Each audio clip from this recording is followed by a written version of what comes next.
సంకష్ట చతుర్థి ఎప్పుడు అని చెప్పేసి అడుగుతున్నారు.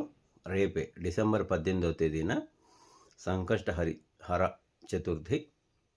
మీ ఇండ్ల పనులు ఆగిపోయినా, ఏమైనా పనులు అనుకున్న పనులు మధ్యలో ఆగిపోయినా, ప్రమోషన్స్ ఆగిపోయినా, పనులు ఇబ్బందిగా మూవ్ అవుతున్నా, ఇటువంటి పరిస్థితుల్లో విఘ్ననాయకుడైనటువంటి గణపతికి పంచామృతాభిషేకం చేసుకొని స్వామివారికి గరకతో మాల వేసినట్లయితే మీకు చాలా మంచిది. గణపతి దాదాపుగా ప్రతి ఆలయాల్లో గణపతి విగ్రహం అనేది ఉంటుంది.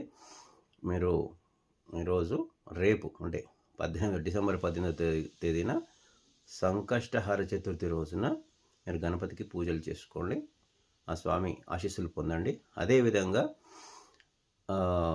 వీధి షోల కోసము, వీధిపోటు కోసము కాంపౌండ్ వాల్ బయట ఏర్పాటు చేసినటువంటి వినాయకుని విగ్రహాలకు, అదే షాపుల బయట వినాయకుని పెట్టినటువంటి వినాయక విగ్రహాలకు సంకష్ట చతుర్థి రోజైనా పూజ చేసుకోండి. ఖచ్చితంగా కడిగి విభూది రాసి కొంచెం గంధం పెట్టి కుంకుమ పెట్టి స్వామివారికి సాధ్యమైనన్ని అంటే పూలు పెట్టి ధూపము దీపం నైవేద్యం చూపించండి.